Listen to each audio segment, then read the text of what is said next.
Welcome every single one of you. সবাইকে স্বাগতম জানাই নতুন একটি ক্লাসের মধ্যে। এক্সপার্ট সিরিজ আমাদের চলছে, আজকে মেবি 5তম এক্সপার্ট সিরিজ চলছে। এর পূর্বে 4টি কমপ্লিট হয়ে গিয়েছে। সিডিপি এর child development and pedagogy previous year question paper আমরা আলোচনা করছি আমাদের সবার প্রিয় মাতৃভাষা বাংলা ভাষায়। আমাদের 4টি সিরিজ অলরেডি কমপ্লিট হয়ে গিয়েছে, এখন 5তম চলছে। এইভাবে আমাদের প্রিভিয়াস ইয়ার কোয়েশ্চেন পেপার 2011 থেকে নিয়ে 2024 অবধি পর্যন্ত ক্লিয়ার করব, বিলকুল কনসেপচুয়াল আন্ডারস্ট্যান্ডিংয়ের সাথে সাথে বুঝে শুনে যে জায়গার মধ্যে যে পয়েন্টটি আসবে ওই পয়েন্টের এগেনস্টে যা কনসেপ্ট হতে পারে সবটুকু কনসেপ্ট আমরা একসাথে আলোচনা করে করে ক্লিয়ার করব। তো আজকের ক্লাসটি আমরা আরম্ভ করি।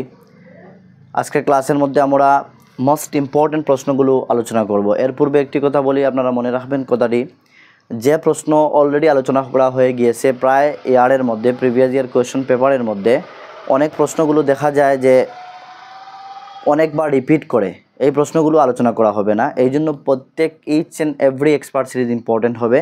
যে আমি 2011 থেকে আরম্ভ করে যে 2011-এর 30টি কোয়েশ্চন, 12-এর 30, এইভাবে করে সম্পূর্ণ করব না। অর্থাৎ যে কোয়েশ্চনগুলো রিপিট হয়ে গিয়েছে এই কোয়েশ্চনগুলো আর লেখাও হবে না, ডিসকাশন হবে না। এই জন্য প্রতিটি ক্লাসের মধ্যে নতুন নতুন প্রশ্ন পাবেন, নতুন নতুন কনসেপ্ট পাবেন এবং নতুন নতুন কিছু শেখার বস্তু পাবেন। এই জন্য প্রত্যেক ইচ অ্যান্ড এভরি ক্লাসেস আর ইম্পর্টেন্ট। এই জন্য সবাই মনোযোগ সহকারে প্রত্যেকটি ক্লাস ওয়াচ করবেন, কেননা কোনো জিনিস ওল্ড পাবেন না, রিপিট পাবেন না এবং কোনো কনসেপ্টও রিপিট করা হবে না। যদি কোনো কোয়েশ্চন চলে আসে একটু ঘুরিয়ে চলে আসে, তারপরে এই কোয়েশ্চনের এগেনস্টে যদি দেখা যায় ডেভেলপমেন্ট নিয়ে আলোচনা করা হয়ে গিয়েছে, তখন এই জায়গায় ডেভেলপমেন্ট নিয়ে আর এক্সপ্লেন করা হবে না, এলাবোরেশন করা হবে না, অলরেডি করা হয়ে গিয়েছে। তো যে নতুন টপিক আসবে ওই টপিকের উপরে আমরা কনসেপ্ট বিল্ড আপ করবো। এই জন্য প্রতিটা ক্লাস আপনারা ওয়াচ করবেন। আজকের ক্লাসের মধ্যে আমাদের প্রথম প্রশ্ন হচ্ছে ইন্ডিভিজুয়াল অ্যাটেনশন ইজ ইম্পর্ট্যান্ট। অর্থাৎ ক্লাসরুমের মধ্যে এজ এ টিচার হিসাবে ইন্ডিভিজুয়াল অর্থাৎ প্রত্যেক একজন শিশুর প্রতি একজন শিক্ষকের ইন্ডিভিজুয়াল অ্যাটেনশন, মনোযোগ important in the teaching learning process. অর্থাৎ টিচিং লার্নিং অর্থাৎ শেখানোর প্রসেসের মধ্যে individual attention important. Individual attention কি? অর্থাৎ একটি শিশু বা শিশুদের প্রতি প্রত্যেক ইচ অ্যান্ড এভরি শিশুকে বুঝতে হবে, ইচ অ্যান্ড এভরি শিশুর মাইন্ডকে রিড করতে হবে, ইচ অ্যান্ড এভরি শিশুর ব্যাকগ্রাউন্ড জানতে হবে, তাদের ডেভেলপমেন্টাল স্টেজগুলো জানতে হবে। তখন তাদের অ্যাকর্ডিং টু তাদের ইন্টারেস্ট তাদেরকে টিচ করতে হবে, তখন কি মিনিংফুল টিচিং লার্নিং প্রসেস হবে। তো আমাদের প্রশ্ন কী করছে, individual attention is important in the teaching learning process because. কেন ইম্পর্ট্যান্ট? বিকজ হচ্ছে চিলড্রেন ডেভেলপ এট ডিফারেন্ট রেটস। এগুলো আলোচনা করেছি পূর্বে যে বিভিন্ন শিশু বিভিন্ন ব্যাকগ্রাউন্ড থেকে বিলং করে, অনেক বিভিন্ন ফ্যামিলি থেকে বিলং করে, বিভিন্ন এনভায়রনমেন্ট থেকে বিলং করে, বিভিন্ন ভাষাভাষী সংস্কৃতি থেকে বিলং করে। এই জন্য বিভিন্ন শিশু যখন বিভিন্ন এনভায়রনমেন্টের মধ্যে ডেভেলপ হবে তখন তাদের ইন্টারেস্ট ডিফারেন্ট হবে। তারা যেহেতু তাদের ডেভেলপমেন্টাল রেট ডিফারেন্ট থাকবে, কেননা তারা কেউ বেশি জানে, কেউ অল্প জানে, কেউ জানে না, কেউ এই বিষয় নিয়ে পূর্বে কখনো দেখেনি, জানেনি। এইভাবে ডেভেলপমেন্টাল রেটগুলো ডিফারেন্স থাকবে। অ্যান্ড অলসো আমরা যদি ফিজিক্যাল ডেভেলপমেন্ট দেখি, তার ক্ষেত্রেও ইম্প্যাক্ট ফেলে সোশিয়াল ব্যাকগ্রাউন্ড। যদি একটি পোর ফ্যামিলি থেকে একটি শিশু বিলং করে, তাহলে তার মা বাবা তাকে প্রপারলি নিউট্রিশন দিতে পারবে না, তখন এই শিশুটির মাইন্ডেও তেমন এক্সপার্ট হবে না, অর্থাৎ বিলকুল ডিফারেন্স হবে অন্য পরিবার থেকে। যে শিশুটি প্রপারলি নিউট্রিশন পাচ্ছে ওই শিশুটির রোগ বিসুখ থাকবে, রোগ যখন থাকবে তখন তার পড়ার মধ্যে একটি হ্যাম্পার আসবে। এই জন্য বারবার বলা হয় ডেভেলপমেন্টাল রেটের কথা। অর্থাৎ এই যে ইন্ডিভিজুয়াল অ্যাটেনশন এই জন্য দেওয়া ইম্পর্টেন্ট, কারণ হচ্ছে children develop at different rates and learning differently. এবং তারা কি হয়, শুধুমাত্র যে ডিফারেন্ট রেটের দ্বারা ডেভেলপমেন্ট হয় তাদের তা নয়, বিভিন্ন ধরনের ডেভেলপমেন্ট হয় তা নয়, বিভিন্ন জায়গা থেকে ডেভেলপমেন্ট হয় তা নয়, অলসো তারা বিভিন্ন রকমের শিখে। অনেক শিশু রয়েছে তারা গ্রুপ লার্নিং করে শিখতে ভালোবাসবে, অনেক শিশু রয়েছে লাউডলি পড়ে, অনেক শিশু সাইলেন্ট পড়ে, অনেক শিশু একা বসে পড়তে ভালোবাসে, অনেক শিশু পেয়ার গ্রুপসদের সাথে খেলাধুলা করে শিখতে ভালোবাসে। তো বিভিন্ন শিশুদের বিভিন্ন ইন্টারেস্ট রয়েছে, বিভিন্ন রকমের তাদের মাইন্ডসেট রয়েছে। এই জন্য বিভিন্নতা থাকার কারণে প্রত্যেক ইচ অ্যান্ড এভরি শিশুর প্রতি এজ এ টিচার হিসাবে অ্যাটেনশন থাকতে হবে মিনিংফুল লার্নিং প্রসেস করার জন্য, টিচিং লার্নিং প্রসেসের মধ্যে। আশা করি প্রশ্নটি আপনাদের ক্লিয়ার হয়েছে। তারপরের প্রশ্ন আমাদেরকে বলছে ইন দ্য কনটেক্সট অফ এডুকেশনের কনটেক্সটের মধ্যে সোশিয়ালাইজেশন আলোচনা করে নিয়েছি, সমাজের রুল নিয়মগুলোকে মেনে চলা, অ্যাডাপশন করা, তাকে অ্যাডজাস্ট করা, মডিফাই করা, নিজেকে যে সোসাইটির মধ্যে আপনি যাবেন, মনে করেন আপনি যদি একটি সোসাইটিতে বড় হয়ে ওঠেন, মনে করেন আমি একটি সোসাইটিতে বড় হয়ে উঠলাম, আমার জব অন্য এক জায়গায় রয়েছে, আমি ক্লাস করছি অন্য এক জায়গায়, এই জায়গার সোসাইটি আলাদা, তখন আমি এই সোসাইটির পার্ট হতে হলে এই জায়গার সোসাইটিকে অ্যাডাপ্ট করতে হবে, এই জায়গার সোসাইটির সাথে আমাকে অ্যাডজাস্ট করতে হবে। এই অ্যাডজাস্টমেন্ট, এই অ্যাডাপশন, তারপরে এই যে আমি নিজেকে মডিফাই করলাম, সোসাইটির সাথে অ্যাডজাস্ট করলাম, এই সকল নিয়ম নীতি, এই অ্যাডজাস্ট করাকে, মডিফাই করাকে, এই সোসাইটির সাথে নিজেকে মিশানোকে বলা হয় সোশিয়ালাইজেশন। তো আমাদের প্রশ্ন কি করেছে, in the context of education সোশিয়ালাইজেশনের মিনস কি এডুকেশনের কনটেক্সটে? তা মিনস হচ্ছে অ্যাডাপ্টিং, দেখতে পাচ্ছেন অ্যাডাপশন করা, মানিয়ে নেওয়া, পোষ্য গ্রহণ করা, অ্যান্ড অ্যাডজাস্ট অর্থ খাপ খাওয়ানো, নিজেকে পরিবেশের সাথে, সোসাইটির সাথে খাপ খাপানো, সোশ্যাল এনভায়রনমেন্ট, যে এনভায়রনমেন্টে যাবেন ওই এনভায়রনমেন্টে আপনি, যে তা নয় যে জায়গায় জন্মগ্রহণ করেছেন ওই জায়গায় যে মৃত্যুবরণ করবেন তা নয়। আপনার বিভিন্ন লাইফস্টাইল মানুষের চেঞ্জ হয়ে বড় হওয়ার পর, কেউ হতে পারে একই জায়গায় জন্মগ্রহণ করেছে, একই জায়গায় মৃত্যুবরণ করেছে, কৃষক মানুষ, ব্যবসায়ী মানুষ হতে পারে, কিন্তু এইটাও হতে পারে যে আপনি এক জায়গায় জন্মগ্রহণ করেছেন, অন্য জায়গায় মৃত্যুবরণ করবেন, অন্য জায়গায় আপনি গিয়ে কী করবেন, সেটেল হবেন, শাদি করবেন, অন্য জায়গায় গিয়ে আপনি কী করবেন, ঘর বাড়ি তৈরি করতে পারেন। বিভিন্ন আমাদের সমাজের মধ্যে এক্সাম্পল রয়েছে, আপনারা দেখবেন অনেক মানুষ কী হয়, গ্রামীণ এলাকা থেকে ট্রান্সফার হয়ে, তাদের আমরা এই জন্য বলে থাকি পুরাতন বাড়ি নতুন বাড়ি, গ্রামীণ গড় থেকে ট্রান্সফার হয়ে নতুন বাড়িতে চলে আসে, শহরের কিনারে আসে, রোডের কিনারে আসে ফ্যাসিলিটিগুলো উপভোগ করার জন্য, স্কুলের কিনারে আসে, মসজিদ হাসপাতালের কিনারে আসে, মন্দিরের কিনারে আসে, ভালো ভালো জায়গায় প্ল্যাটফর্মে চলে আসে। তো এগুলি হচ্ছে ট্রান্সফার, এগুলি ট্রান্সফার হয়। তো তার জীবন লাইফ যে জায়গায় আরম্ভ হয়েছিল গ্রামীণের মধ্যে, তা গ্রামীণ মতো থাকবে না, শহরে যখন চলে আসবে শহরেই পরিবেশ পাবে, তখন এই পরিবেশের মধ্যে তাকে অ্যাডজাস্ট করতে হবে, আর এই অ্যাডজাস্ট করাকেই বলা হয় সোশিয়ালাইজেশন।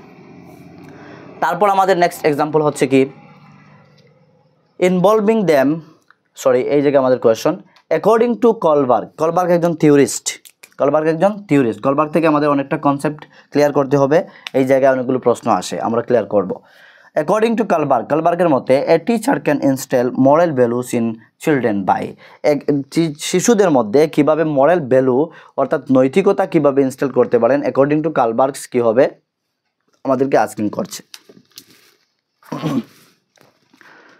তো আমরা যদি দেখি অ্যাকর্ডিং টু কলবার্গ, যদি আমরা দেখি তাহলে দেখব কলবার্গের মতে ফার্স্ট অফ অল আমাদের দেখতে হবে নৈতিক ভ্যালু কী, নৈতিকতা কী, মোরালিটি কী। মোরালিটি নেওয়ার সময় অর্থাৎ সত্য মিথ্যাকে যাচাই করার নাম হচ্ছে মোরালিটি, সত্য মিথ্যা বিচার করার নামই হচ্ছে নৈতিকতা।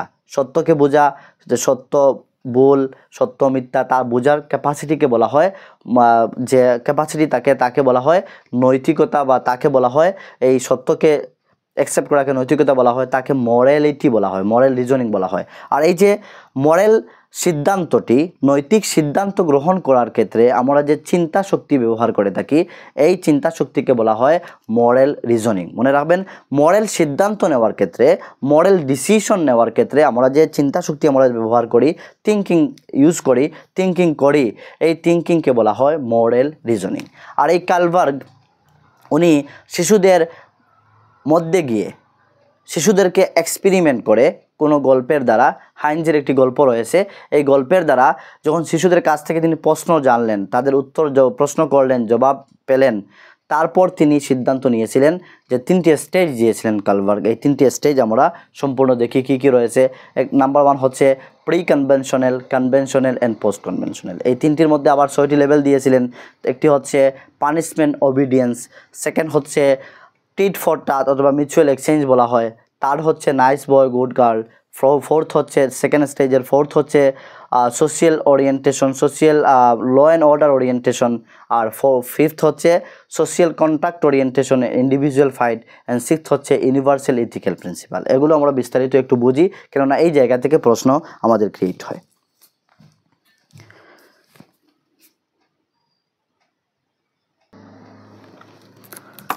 আমরা কলবার্গ নিয়ে বিস্তারিত আলোচনা করব।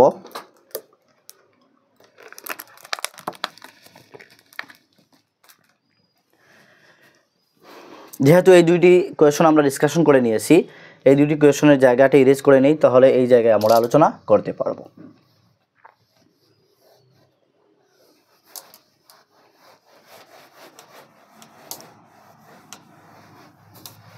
এই জায়গায় আলোচনা করি।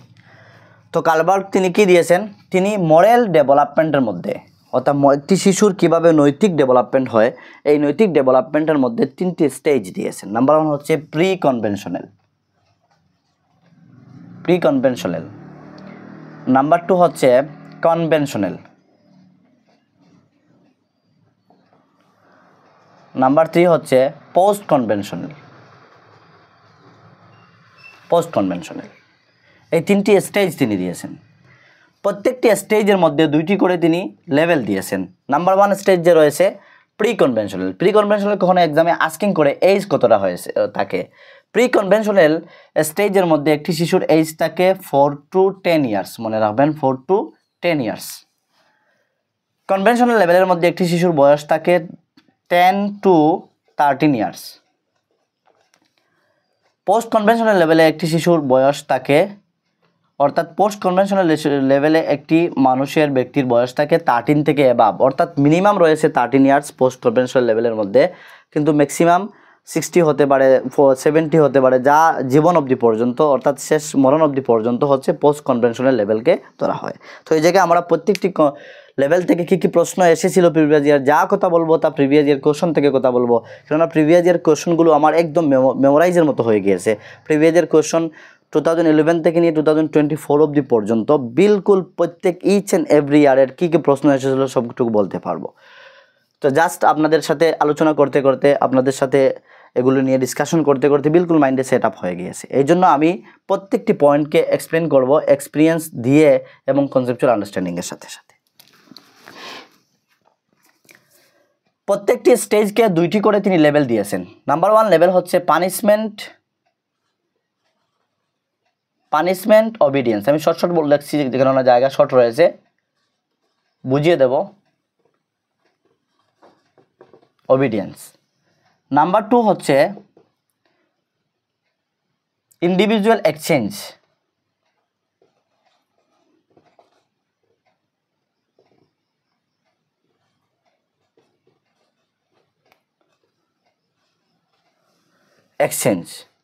এই 2টি কিন্তু হচ্ছে প্রি কনভেনশনাল লেভেলের এই 2টি স্টেজ। এই 2টি স্টেজ আমি প্রথমে 4-6টি লিখে নিই, তাহলে একটি একটি করে আমরা আলোচনা করে বোঝার চেষ্টা করব। তারতম হচ্ছে কনভেনশনাল লেভেলের স্টেজ, অর্থাৎ প্রত্যেকটি স্টেজের 2টি করে লেভেল রয়েছে। এই প্রি কনভেনশনাল 2টি লেভেল পানিশমেন্ট অবিডিয়েন্স। প্রি কনভেনশনালের সেকেন্ড লেভেল হচ্ছে ইন্ডিভিজুয়াল এক্সচেঞ্জ, যাকে টিট ফর টাটও বলি, অনেক কিছু নাম রয়েছে, বড় আলোচনা করব। কনভেনশনাল লেভেলের মধ্যে নাম্বার 1 লেভেল হচ্ছে, আর আমরা সিরিয়াল ওয়াইজ যদি দেখি তার তারতম লেভেল হচ্ছে কনভেনশনাল স্টেজের ফার্স্ট লেভেল, আর সিরিয়াল ওয়াইজ হলে তারতম লেভেল হচ্ছে কি গুড বয় নাইস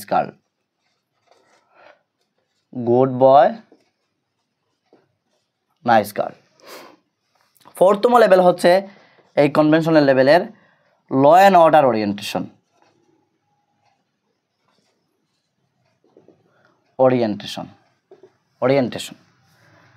কনভেনশনাল লেভেলের 2টি লেভেল, কনভেনশনাল স্টেজের 2টি লেভেল হয়ে গেল। তারপরে 5th লেভেল হচ্ছে পোস্ট কনভেনশনাল লেভেলের social contract orientation, contract orientation and individual fight. আপনারা লেখা নেবেন, নোটস তৈরি করবেন, আমার কথা থেকে শুনে শুনে লেখা নেবেন। Social contract orientation and individual fight, এগুলি ইন্ডিভিজুয়াল ফাইট। আর 6th স্টেজ হচ্ছে, 6th লেভেল হচ্ছে ইউনিভার্সাল ইথিক্যাল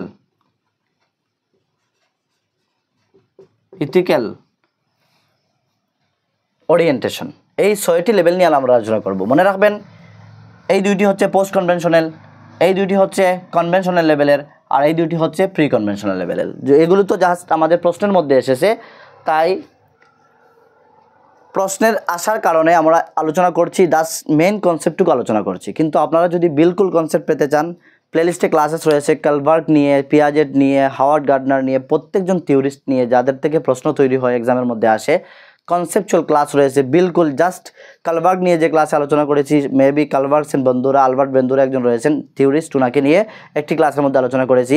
মেবি অনেক হাফ আওয়ার থেকে বেশি সময়ের ক্লাস হবে। বিলকুল ক্যালভার্স থেকে যা সম্পর্কে কথা রয়েছে, যা কনসেপ্ট রয়েছে সবটুকু ক্লিয়ার হয়ে যাবে। আপনারা কনসেপচুয়াল ক্লাস দেখতে পারেন, আমি ভিডিও ডেসক্রিপশনে দিয়ে দেবো লিঙ্ক, অথবা আপনারা প্লেলিস্টে গিয়ে দেখতে পারেন। কালভার্ক আপনার যদি প্লেলিস্টে সিডিপির ক্লাস 11টি রয়েছে সম্পূর্ণ কনসেপচুয়াল ক্লাসেস, আপনারা যদি সেই জায়গায় যান, যাওয়ার পরে পেয়ে যাবেন সিডিপির কনসেপচুয়াল ক্লাসের মধ্যে কালভার্কের থিওরির আলোচনা হয়েছে। আপনারা দেখবেন কনসেপ্ট বিলকুল আন্ডারস্ট্যান্ডিং হয়ে যাবে। এই জায়গায় কনসেপ্ট ক্লিয়ার হবে, কিন্তু আরও একটু অলেভারেজ যদি চান তাহলে এই জায়গায় গিয়ে দেখবেন। তো আমাদের এই জায়গায় দেখেন, প্রি কনভেনশনাল এজ হচ্ছে 4 থেকে 10, কনভেনশনাল 10 থেকে 30, পোস্ট কনভেনশনাল 30 অ্যাবাভ।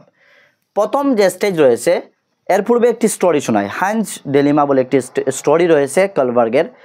ওই স্টোরির মধ্যে কালভার্গ কী করলেন, শিশুদেরকে একটি গল্প শোনালেন। বিলকুল আমি আপনাদেরকে ব্যাকগ্রাউন্ড তুলে ধরছি। একটি গল্প শোনালেন কালভার্গ, যে একজন ব্যক্তি, ওনার ওয়াইফ অসুস্থ, উনি মিডল ক্লাস পরিবার থেকে বিলং করেন। আমি আমার নিজের থেকে বলছি, ওনার ওয়াইফের একটি মেডিসিনের প্রয়োজন। এই মেডিসিনটি একটি মেডিকেল স্টোরে পাওয়া যায়। উনি স্টোরে গেলেন মেডিসিনটি আনার জন্য। যাওয়ার পর ওনার হাতে কিন্তু মিনিমাম টাকা ছিল, পর্যাপ্ত টাকা ছিল না এই মেডিসিনটি ক্রয় করার জন্য। তখন তিনি মেডিকেলের স্টোর মালিককে রিকোয়েস্ট করলেন যে যদি আপনি ওষুধটি দেন আমার ওয়াইফ বেঁচে যাবে, আর যদি না দেন তাহলে ইন্তেকাল মরে যাবে। তখন স্টোর মালিক ওনার কথা শুনলো না এবং ওনাকে কী করলো, যে আমি বাকি দেই না বলে ওনাকে তাড়িয়ে দিল। তারপর উনি কী করলেন, রাতের বেলা গিয়ে উনি স্টোরটি ভেঙে ওই ওষুধটি নিয়ে আসলেন। আসার পর ওনার ওয়াইফকে দিলেন, ওয়াইফ সুস্থ হয়ে যায় এবং ভালো হয়ে যায়। এই জায়গার মধ্যে কালভার্গ এই গল্পটি শোনানোর পর শিশুদেরকে আস্কিং করেছিলেন যে বলতো যে এই জায়গার মধ্যে যে উনি কাজটি করেছেন ওই কাজটি ঠিক হয়েছে কিনা। কিছু ছাত্ররা বলেছেন না স্যার ঠিক হয়নি, কেননা উনি চুরি করেছেন আর চুরির ফলস্বরূপ ওনাকে পানিশমেন্ট পেতে হবে। আর কেউ বলেছে যে হ্যাঁ স্যার ঠিক হয়েছে, কেননা মেডিকেল স্টোরের মালিক ওনার সাথে ক্রৌল নিষ্ঠুরতা করেছে, কেননা যদি ওনাকে দিয়ে দিত তাহলে তো উনি চুরি করতেন না, কেননা ওনার ওয়াইফের লাইফের ম্যাটার রয়েছে। তো উনি যদি চুরি করেছেন ঠিকই, কিন্তু উনি ওনার ইন্ডিভিজুয়াল ফাইট এই জন্য করেছেন কেননা ওনার ওয়াইফকে সুস্থ করতে হবে, পরবর্তী সময়ে তিনি ওই টাকাগুলো দিতে পারবেন। তো ওই জায়গার এই স্টোরি শোনানোর পর আস্কিং করা হলো, কালভার্গ ওনার ছাত্রদেরকে আস্কিং করলেন, প্রশ্ন করলেন। প্রশ্নের জবাব পাওয়ার পর উনি ছাত্রদের মাইন্ড রিড করলেন এবং মাইন্ড রিড করে প্রত্যেকজন ছাত্র আলাদা আলাদা করলেন যে এই ছাত্রগুলো হচ্ছে এই স্টেজের মধ্যে। তখন দেখলেন এই যে ছাত্রগুলো যে প্রশ্নগুলো জবাব দিয়েছে তাহলে তাদের এজ কতটুকু, অর্থাৎ দেখা যাচ্ছে যে এজ 4 থেকে 10 ইয়ার্সের মধ্যে রয়েছে। এইভাবে তিনি সেপারেট করে 3টি স্টেজ বানিয়েছেন এবং 6টি লেভেল তৈরি করেছেন। আশা করি আপনারা এতটুকু বুঝেছেন। এখন আমরা দেখি লেভেলগুলো কি এবং কি কি প্রশ্ন আসে লেভেল থেকে। প্রত্যেকটি লেভেল থেকে এই জায়গায় আমাদের প্রত্যেকটি প্রিভিয়াস ইয়ার কোয়েশ্চন পেপার দেখবেন এই জায়গা থেকে প্রশ্ন তৈরি হয়। নাম্বার 1 হচ্ছে পানিশমেন্ট ওবিডিয়েন্স। এই জায়গায় শিশুরা কি ফিল করে, এই জায়গায় শিশুদের মধ্যে মোরালিটি থাকে। কি মোরালিটি থাকে? তাদের মধ্যে এই ধরনের মোরালিটি থাকে যে যদি তুমি পানিশমেন্ট থেকে বাঁচতে চাও তাহলে ওবিডিয়েন্স হও, অর্থাৎ কি বাধ্য হও পানিশমেন্ট থেকে বাঁচতে চাও, যদি অবাধ্য হবে তাহলে পানিশমেন্ট পাবে। এই জায়গায় শিশুদের মাইন্ড এই ধরনের হয়। Number 1 level. এই যদি প্রশ্ন আসে কীভাবে প্রশ্ন হতে পারে, প্রশ্ন বলবে যে শিশুরা কি করে, শিশুরা অবাধ্য হয় অর্থাৎ অবাধ্য হয় না, বাধ্য হয়ে তাকে পানিশমেন্ট থেকে বাঁচার জন্য। কালভার্গের কোন স্টেজের মধ্যে পড়ে, অর্থাৎ কালভার্গের ফার্স্ট স্টেজের মধ্যে পড়ে। যদি বলে কোন লেভেলের মধ্যে পড়ে, ফার্স্ট লেভেলের মধ্যে পড়ে। লেভেলের নাম কি? ওবিডিয়েন্স, পানিশমেন্ট ওবিডিয়েন্ট ওরিয়েন্টেশন বা পানিশমেন্ট ওবিডিয়েন্ট। তারপরে সেকেন্ড লেভেল হচ্ছে ইন্ডিভিজুয়াল এক্সচেঞ্জ। এই লেভেলের মধ্যে শিশুরা কি করে, এই লেভেলের মধ্যে শিশুরা বলে মিউচুয়াল এক্সচেঞ্জ করে, ইন্ডিভিজুয়াল এক্সচেঞ্জ করে। তাদের এই লেভেলের মধ্যে এই লেভেলের আরেক নাম রয়েছে ইনস্ট্রুমেন্টাল পারপাস ওরিয়েন্টেশন। তারপরে টিট ফর টাট, অনেকগুলো নাম রয়েছে, এগুলি এক্সামে আসতে পারে, মনে রাখবেন। Tit for tat, oriental individual exchange, তারপরে মিউচুয়াল এক্সচেঞ্জ, তারপরে ইনস্ট্রুমেন্টাল পারপাস ওরিয়েন্টেশন, এগুলি মনে রাখবেন।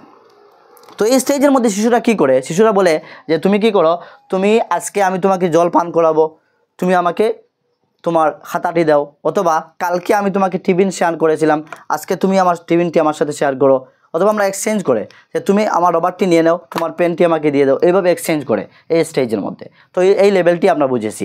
তো এই দুইটি লেভেল কোন স্টেজের মধ্যে পড়ে? প্রি কনভেনশনাল লেভেলের মধ্যে পড়ে। আর প্রি কনভেনশনাল লেভেলের এইজের সীমিত হচ্ছে 4 থেকে 10 ইয়ার্স অবধি পর্যন্ত। এই মধ্যের স্টুডেন্টের মধ্যে এই ধরনের মরালিটি ডেভেলপমেন্ট হয়, এই ধরনের মরাল ভ্যালু দেখা যায়। এই জায়গার মধ্যে প্রশ্ন আসতে পারে যে কোন স্টেজের মধ্যে শিশুদের নিজে থেকে কোনো মরালিটি আসে না, তাদের আউটপুট থেকে মরালিটি দেওয়া হয়। তা হচ্ছে এই যে মনে রাখবেন ওবিডিয়েন্স পানিশমেন্ট, তারা পানিশমেন্ট দিয়ে তাদের ওবিডিয়েন্ট করানো হয়, অর্থাৎ তারা ওবিডিয়েন্ট এই জন্য থাকে পানিশমেন্ট থেকে বাঁচার জন্য, এই জন্য তাদের মোরাল ভ্যালুগুলো তাদের থেকে নয়, অর্থাৎ এক্সটার্নাল মোরাল ভ্যালু। মনে রাখবেন এক্সামের মধ্যে একটি প্রশ্ন এসেছিল প্রিভিয়াস ইয়ারে। তারপর আমরা দেখব good boy and nice girl. এই স্টেজের মধ্যে দেখতে পাচ্ছেন এই স্টেজের বয়স হচ্ছে 10 বছর থেকে 13 বছরের মধ্যে এই শিশুদের মধ্যে এই মোরাল ভ্যালুগুলো থাকে, মোরালিটিগুলো আসে।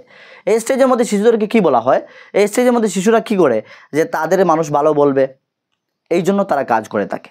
তো তাদেরকে কি বলা হয়, উৎসাহিত করা হয় যে তুমি ভালো রেজাল্ট করো, ভালো ফল করো, তোমার মা বাবা তোমার উপরে প্রাউড ফিল করবে, শিক্ষক প্রাউড ফিল করবেন, সবাই তোমাকে ভালো বলবে, তুমি একজন ভদ্র ছেলে হও, ভদ্র মেয়ে হও, তোমাকে নাইস বয় নাইস গার্ল বলবে, গুড বয় বলবে। তখন এই কথাগুলো শুনিয়ে, এই কথাগুলোর জন্যই ছাত্ররা কি হয়, মোরাল ভ্যালু আসে এবং তারা ওবিডিয়েন্ট হয়। এই জন্য বলা হয় এই স্টেজের মধ্যে যখন একটি প্রশ্ন আসে প্রিভিয়াস ইয়ার কোশ্চেন পেপারে দেখবেন আপনারা, এই প্রশ্নগুলো আলোচনা করে নিচ্ছি আর এগুলি আর আলোচনা করব না।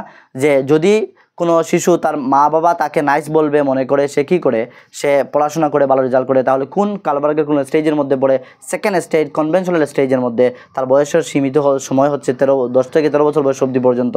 আর যদি লেভেল বলে তা হচ্ছে good boy nice girl orientation, এই লেভেলের মধ্যে। তারপর 4তম হচ্ছে ল অ্যান্ড অর্ডার ওরিয়েন্টেশন। এই সেম এজ 10 থেকে 12 বছর বয়স অবধি, 10 থেকে 13 বছর বয়স অবধি পর্যন্ত হয়। ল অ্যান্ড অর্ডার ওরিয়েন্টেশনের মধ্যে কী হয়, একজন শিক্ষক, আমি প্রিভিয়াসের কোয়েশন বলছি, বিলকুল প্রিভিয়াসের ইচ অ্যান্ড এভরি যা টপিক বলছি প্রিভিয়াসের কোয়েশন থেকে এক্সাম্পল দিচ্ছি। একজন শিক্ষক অ্যাসাইনমেন্ট দিলেন, কাজ দিলেন, ঘরের কাজ, শিশুরা ঠিক টাইমে অ্যাসাইনমেন্ট পৌঁছে দিল, অর্থাৎ কোনো ডিলে করলো না। শিক্ষক দিলেন 2 দিনের মধ্যে অ্যাসাইনমেন্ট দিতে হবে, তো সবাই এই 2 দিনের মধ্যেই সবাই অ্যাসাইনমেন্ট জমা দিয়ে দিল। এখন এই জায়গায় প্রশ্ন করা হয় যে এই যে তারা অ্যাসাইনমেন্ট দিয়ে দিল, কেন জমা দিয়ে দিল, এই কালবার্গের কোন লেভেলের মধ্যে রয়েছে, অর্থাৎ তারা কালবার্গের সেকেন্ড স্টেজ পোস্ট কনভেনশনাল, আর তাদের লেভেল হচ্ছে 4তম লেভেল। দেখতে পাচ্ছেন তারা কি ল অ্যান্ড অর্ডার ওরিয়েন্টেশন, তারা ফিল করে যে rules can not be broken, rules কখনো ভাঙা যায় না, যে শিক্ষক বলেছেন 2 দিনের মধ্যে দিতে হবে, তারা 2 দিনেই দিয়ে দেবে। এই হচ্ছে আমাদের কনসেপ্ট, প্রিভিয়াস ইয়ার কোশ্চেন থেকে কনসেপ্ট। তারপর হচ্ছে সোশিয়াল কন্ট্রাক্ট, সামাজিক চুক্তি, অ্যান্ড ইন্ডিভিজুয়াল ফাইট, এবং নিজের পার্সোনাল ফাইট এই স্টেজের মধ্যে হয়। এই স্টেজের লেভেল হচ্ছে একজন মানুষের 13 বছর থেকে চলে আসে, 13 বছর থেকে একদম হাইয়েস্ট আনলিমিটেড এজ যত সময় পর্যন্ত বাঁচবে, আনলিমিটেড এজ বলতে 70-80 বছর অবধি পর্যন্ত, যত সময় মানুষ বাঁচে, যতদিন এই এইজের সময়সীমা পর্যন্ত থাকে। এই জায়গায় প্রশ্ন কীভাবে আসে, প্রিভিয়াস ইয়ার কোশ্চেন পেপারে 2টি প্রশ্ন 3টি প্রশ্ন দেখবেন, আমি প্রশ্নগুলো বলে দিচ্ছি। একজন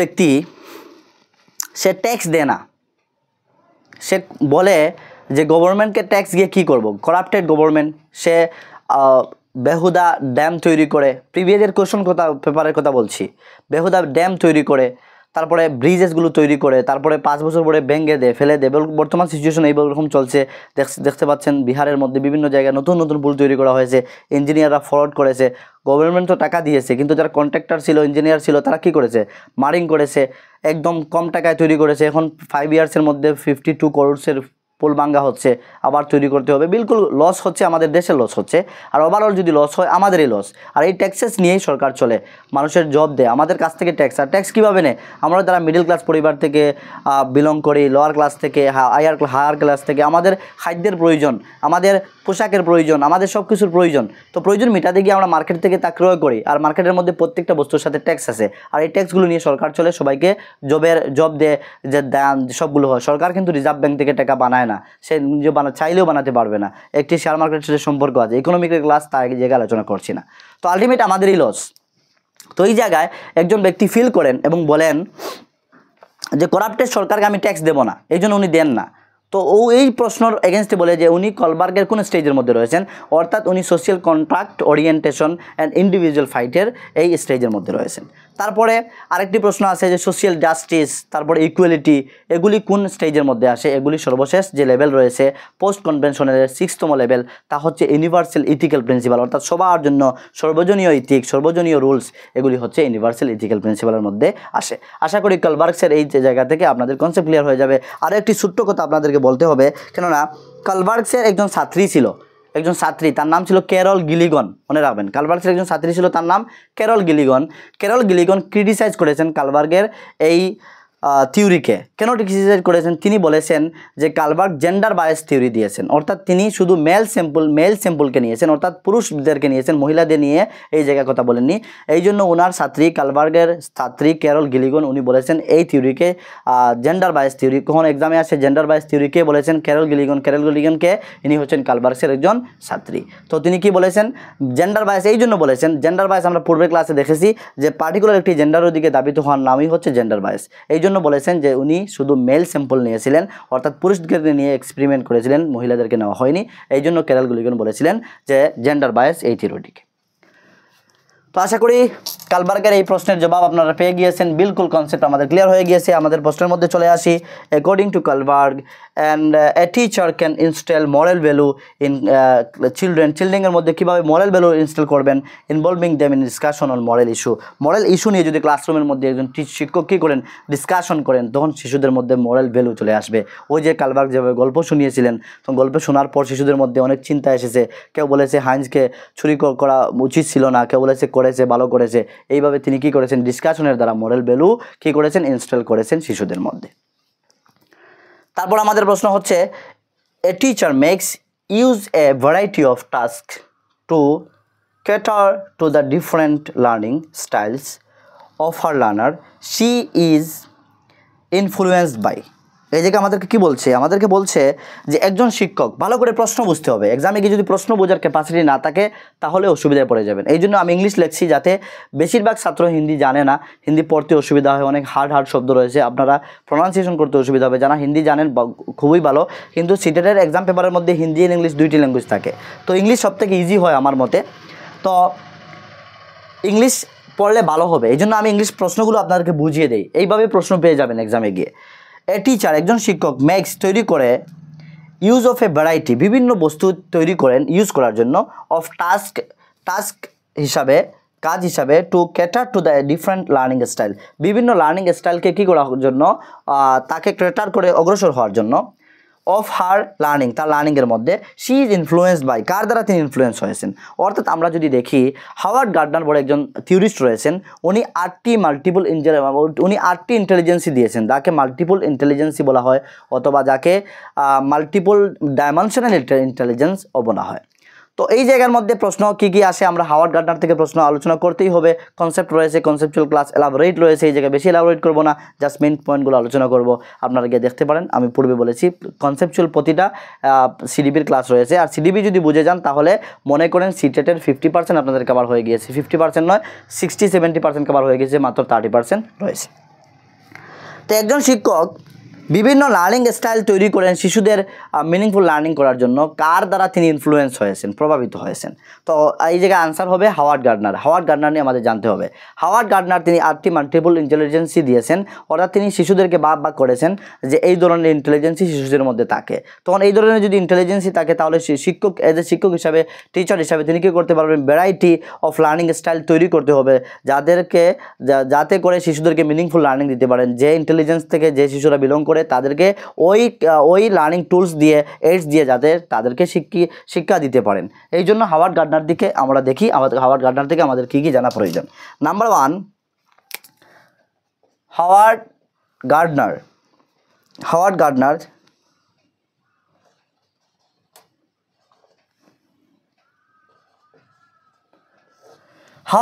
একজন থিওরিস্ট, তিনি মাল্টিপল ইন্টেলিজেন্স থিওরি দিয়েছেন। জাস্ট আলোচনা করব, শুনবেন ভালো করে।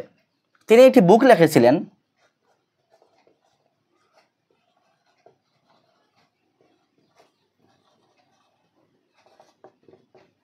দ্য ফ্রেমস অফ মাইন্ড বলে একটি বুক লিখেছিলেন। আপনারা পড়তে পারবেন, অনলাইনে অ্যাভেলেবল রয়েছে, সার্চ করলে পেয়ে যাবেন, বুক পেয়ে যাবেন। আমি অলরেডি দেখেছি বুকটি। তো এই বুকের মধ্যে তিনি টোটাল 8টি ইন্টেলিজেন্সের কথা বলেছেন, আলোচনা করেছেন। কোনো এক্সামে আসে যে according to NCERT how many, যেহেতু আমাদের সেন্ট্রাল এক্সাম এসসিইআরটি বলবে না, এনসিইআরটি বলবে।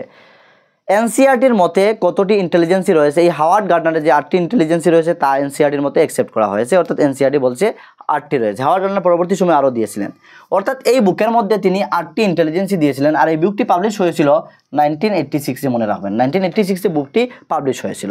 এই 8টি ইন্টেলিজেন্সি কী কী আমরা দেখি। নাম্বার 1 তিনি বলেছেন, আমরা আলোচনা করে নিই, এই জায়গায় লেখে অনেক সময় লাগবে, আলোচনা করে নিই। নাম্বার 1 তিনি বলেছিলেন যে ল্যাঙ্গুইস্টিক ইন্টেলিজেন্সি, অর্থাৎ যাদের ল্যাঙ্গুয়েজ নিয়ে দক্ষতা রয়েছে তাদেরকে বলছেন তাদের মধ্যে ল্যাঙ্গুয়েজের ইন্টেলিজেন্সি রয়েছে, যেমন পোয়েট রয়েছেন, কবি রয়েছেন, রাইটার রয়েছেন, সব ল্যাঙ্গুইস্টিক ইন্টেলিজেন্সি। স্পিকার রয়েছেন, বক্তা যারা ভালো কথা বলতে পারে, ভালো অনেক সময় উপস্থিত বুদ্ধি রয়েছে, তারা যে কোনো সময় যে কোনো ল্যাঙ্গুয়েজ দিয়ে কথা বলতে পারে, তা হচ্ছে ল্যাঙ্গুইস্টিক ইন্টেলিজেন্সি। অর্থাৎ তাদের মধ্যে কী থাকবে? ওয়ার্ড ফ্লুয়েন্সি থাকবে, বক্তব্যের ক্লিয়ারেন্সি থাকবে, তারা কী করবে? শর্ট সময়ে বেশি কথা বোঝাতে পারবে, তাদের রাইটিং ক্যাপাসিটি ভালো থাকবে, তারা রাইটার থাকবে, পোয়েট থাকবে, কবিতা তৈরি করতে পারবে এবং তাদের কি ওয়ার্ড নিয়ে খেলতে পারবে, অর্থাৎ ল্যাঙ্গুয়েজ নিয়ে যাদের অভিজ্ঞতা রয়েছে তাদেরকে বলছেন কি? ল্যাঙ্গুইস্টিক ইন্টেলিজেন্সি। এই জন্য প্রশ্ন আসে, এই জায়গা থেকে প্রশ্ন আসে হাওয়ার্ড গার্ডনার থেকে 8টি জায়গা থেকে প্রতিটি প্রিভিয়াসের কোশ্চেন পেপারে দেখবেন হাওয়ার্ড গার্ডনার থেকে প্রশ্ন আসবেই আসবে, একটি মার্ক 100% কমন আসবে। তো কী প্রশ্ন হতে পারে? প্রশ্ন হতে পারে যে একজন ব্যক্তি তিনি খুব ভালো একজন পোয়েট, ভালো করে লিখতে পারেন, কবিতা লিখতে পারেন, তখন হাওয়ার্ড গার্ডনারের কোন ইন্টেলিজেন্সির মধ্যে আসেন? ল্যাঙ্গুইস্টিক ইন্টেলিজেন্সির মধ্যে আসবে, বিলকুল ইজি, জাস্ট বুঝতে হবে। তারপরে সেকেন্ড হচ্ছে কি? উনি বলছেন লজিক্যাল ইন্টেলিজেন্সি। লজিক কি? Logic related to science, logic related to আমাদের সায়েন্সের সাথে সম্পর্ক। তো লজিক রিলেটেড টু সায়েন্স যেহেতু, তো যদি লজিক্যাল ইন্টেলিজেন্সি বলে তার মধ্যে সায়েন্স চলে আসবে, ম্যাথ চলে আসবে, তার মধ্যে লজিক চলে আসবে, তার মধ্যে রিটোরিক অন্যান্য সাবজেক্টগুলি চলে আসবে। তো পার্টিকুলারলি সায়েন্স, ম্যাথস এগুলি চলে আসবে লজিক্যাল ইন্টেলিজেন্সির মধ্যে। যদি বলে আলবার্ট আইনস্টাইন, তিনি কোন ধরনের ইন্টেলিজেন্সি রয়েছে? লজিক্যাল ইন্টেলিজেন্সি রয়েছে। যদি বলে এপিজে আব্দুল কালাম, যাকে মিসাইল ম্যান বলা হয়, এক্স প্রেসিডেন্ট অফ ইন্ডিয়া, তো কী বলবেন? লজিক্যাল ইন্টেলিজেন্সি রয়েছে। তারপর হচ্ছে স্পেশাল ইন্টেলিজেন্সি। স্পেশাল ইন্টেলিজেন্সি হচ্ছে যাদের মধ্যে উপস্থিত বুদ্ধি রয়েছে। উপস্থিত বুদ্ধি কাদের মধ্যে রয়েছে? আমরা দেখি যারা ডেকোরেট করে, আপনি একটি স্বাধীন মণ্ডপ সাজাবেন, যারা ডেকোরেটর রয়েছে তাদেরকে নিয়ে আসবেন, ছোটো মোটো জায়গায় সুন্দর করে আপনাকে কুঞ্জ সাজিয়ে সুন্দর করে দেবে, অর্থাৎ তাদের মধ্যে স্পেশাল ইন্টেলিজেন্সি রয়েছে তাদেরকে। তারপরে যারা মূর্তিকার রয়েছে, মূর্তি তৈরি করে, স্পেশাল ইন্টেলিজেন্সি রয়েছে। যারা নাবিক রয়েছে তাদের মধ্যে স্পেশাল ইন্টেলিজেন্সি রয়েছে। তারপরে আপনি বলতে পারেন যারা কী করে? স্কাল্পচার তৈরি করে, যারা ডেকোরেট করে, তারপর যাদের মধ্যে পেন্টিং করে, ইয়েস, যারা পেন্টিং করে, অনেক মানুষ রয়েছে যারা কি যে বস্তু চোখ দিয়ে দেখে ও বস্তু আবার আর্ট করতে পারে, পেন্ট করতে পারে, এগুলি হচ্ছে সব স্পেশাল ইন্টেলিজেন্সির মধ্যে বিলং করে। তারপর আমরা দেখব স্পেশাল ইন্টেলিজেন্সির মধ্যে কিন্তু সার্জন চলে আসে, কিন্তু সার্জনকে এই জায়গায় রাখলে হবে না, আমরা সার্জনকে বডিলি কাইনেস্থেটিকের মধ্যে নিয়ে যেতে হবে। কেননা সার্জন ছোট্ট একটি ছুরি দিয়ে মানুষকে অপারেশন করে, অ্যানিমেলসকে অপারেশন করে, যদি তার একটি মিস্টেক হয় মানুষের জান চলে যাবে, অ্যানিমেলসের জান চলে যাবে। এই জন্য সার্জনের বডিলি কাইনেস্থেটিক হতে হবে। তো আমরা 3টি পেয়ে গেলাম। এখন ফোর্থতম হচ্ছে কি? ফোর্থতম হচ্ছে আমাদের মিউজিক্যাল ইন্টেলিজেন্সি, অর্থাৎ মিউজিক্যাল বললেই বুঝতে পারছেন যারা ভালো করে সুর তুলতে পারে, গান গাইতে পারে, তারপরে গানকে ম্যানিপুলেট করতে পারে, চেঞ্জ করতে পারে, মডিফাই করতে পারে, নতুন সুর বানাতে পারে, অ্যাড করতে পারে, অ্যাডজাস্ট করতে পারে, সঙ্গীত নিয়ে ভালো টোন বাজাতে পারে, তাদেরকে বলবেন মিউজিক্যাল ইন্টেলিজেন্সি তাদের মধ্যে রয়েছে। তারপর উনি বলেছেন বডিলি কাইনেস্থেটিক। বডিলি কাইনেস্থেটিক কি? বডিলি কাইনেস্থেটিক হচ্ছে যত ধরনের প্লেয়ার্সরা রয়েছে, অর্থাৎ যদি তাদের বডি তাদের মতো করে তারা ব্যবহার না করতে পারে তাহলে তো তারা ছক্কা মারতে পারবে না, ফোর মারতে পারবে না, তারা যারা ফুটবলাররা রয়েছেন দৌড়াতে পারবেন না, অর্থাৎ বডি তাদের মতো করে তুলতে হবে, এই জন্য বলা হয় বডিলি কাইনেস্থেটিক। জিমনাস্টিক যারা রয়েছে, জিম করে, তাদের বডি বিলকুল তাদের মতো ফিট থাকে এবং ভালো থাকে, তারপর তাদের বডি তাদের মতো করে ফ্লেক্সিবল থাকে। যারা কি করে? ইয়োগা করে, অনেক সময় দেখবেন পা ওদিকে নিয়ে চলে যায়, অর্থাৎ তাদের বডি তাদের মতো করে তারা ইউজ করতে পারে। তো এগুলি হচ্ছে বডিলি কাইনেস্থেটিক। এই জায়গার মধ্যে সার্জন অ্যান্ড পাইলট চলে আসবেন।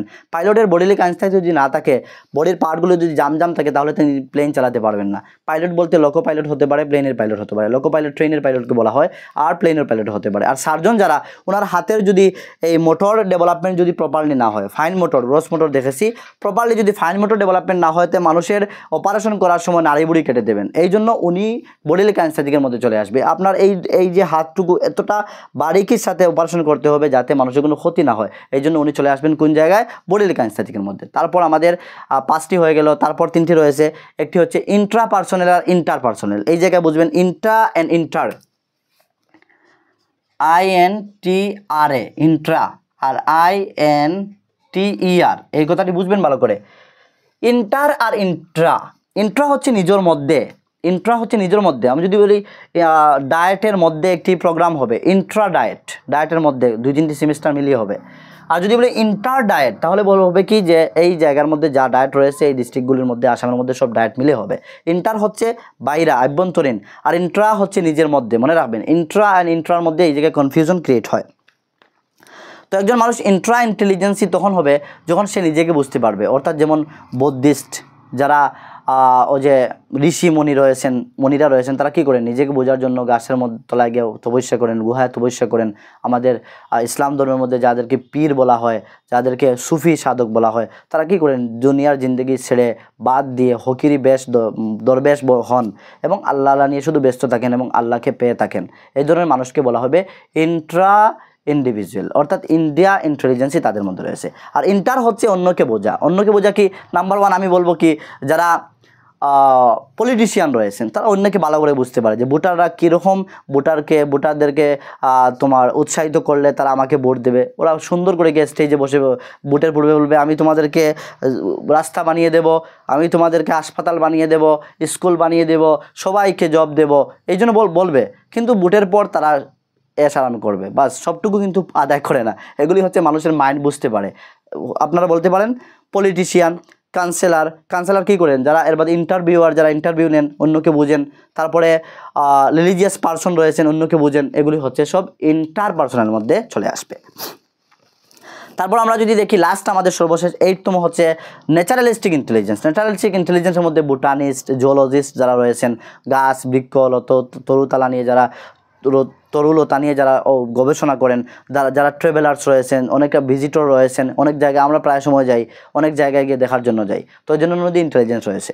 তো এই যে উনি 8টি ইন্টেলিজেন্সই আলাদা আলাদা ভাগ করে দিয়েছেন, ওনার এই থিওরিকে, মাল্টিপল ইন্টেলিজেন্স থিওরিকে ক্রিটিসাইজ করা হয়েছে, যে বলা হয়েছে যে আপনি যে বললেন যে 8টি আলাদা আলাদা ইন্টেলিজেন্সের কথা বললেন, এই যে 8টি আলাদা ইন্টেলিজেন্সই মানুষের মধ্যে থাকবে, তা তো নয়। একজন মানুষের মধ্যে 2-3টি থাকতে পারে। আমরার মধ্যে যেমন অনেকে রয়েছেন কবিও, অনেকে রয়েছেন আবার ভালো করে মিউজিকও জানে, তাহলে তার মধ্যে লিঙ্গুইস্টিক ইন্টেলিজেন্স চলে আসলো, মিউজিক্যাল ইন্টেলিজেন্সি চলে আসলো, আবার আর্টও করতে জানে, স্পেশাল ইন্টেলিজেন্সি চলে আসলো। আবার সে কী করতে পারে, আবার সে ভালোবাসে ট্রাভেল করতে, গাছ বৃক্ষকে খুব ভালোবাসে, তার মধ্যে ন্যাচারাল ইন্টেলিজেন্সি চলে আসলো। এক মানুষের মধ্যে অনেক কিছু ইন্টেলিজেন্সি থাকতে পারে, কিন্তু তিনি বলেছেন না, আলাদা আলাদা রয়েছে। এই জন্য ওনার এই থিওরিকে ক্রিটিসাইজ করা হয়েছে এই বিষয়ের উপর ভিত্তি করে। কথাগুলো বিলকুল মাইন্ডে রাখবেন, এক্সামে গিয়ে 100% এগুলিই নিয়ে আসবে। এগুলি হচ্ছে কনসেপ্ট, এগুলি থেকেই এক্সামে আসবে। তো আশা করি আমরা হাওয়ার্ড গার্ডনার থেকে আমাদের কনসেপ্ট ক্লিয়ার হয়ে গিয়েছে। রুমাল আনিনি। নেক্সট আমাদের প্রশ্ন হচ্ছে ইনক্লুসিভ এডুকেশন পূর্বে আলোচনা করেছি। ইনক্লুসিভ এডুকেশনের উদ্দেশ্য কি? ক্লাসরুমের মধ্যে collaborate diversity in the classroom. Collaborate কি? সহযোগিতা করা। ডাইভার্সিটি বিভিন্ন জায়গা থেকে বাচ্চারা আসবে, তাদেরকে কি করবে? কোলাবোরেট করবে ক্লাসরুমের মধ্যে, অর্থাৎ অ্যাকসেপ্ট করবে। ইনক্লুসিভ এডুকেশনের আসলে ইচ্ছা হচ্ছে সমাবেশী শিক্ষা, সবাইকে একসাথে নিয়ে শিক্ষা গ্রহণ দেওয়া, সবাইকে একসাথে নিয়ে অগ্রসর হওয়া। তারপর হচ্ছে আমাদের এক্সাম্পলটির আনসার এই জায়গায় রয়েছে, সর্বশেষ এই এক্সাম্পলটি দেখব। এই কোয়েশনটি আমরা দেখি, human personality is the result of, পূর্বে বলেছিলাম মানুষের পার্সোনালিটি বলতে পারে, হিউম্যান ডেভেলপমেন্ট বলতে পারে result of heredity and environment. শুধু যে হেরিডিটি থেকে আসবে তা নয়, হেরিডিটি থেকে একটি পার্ট আসবে এবং এনভায়রনমেন্ট তাকে শেপ দেবে, অর্থাৎ দুইটি মিলে মানুষের পার্সোনালিটি গড়ে ওঠে।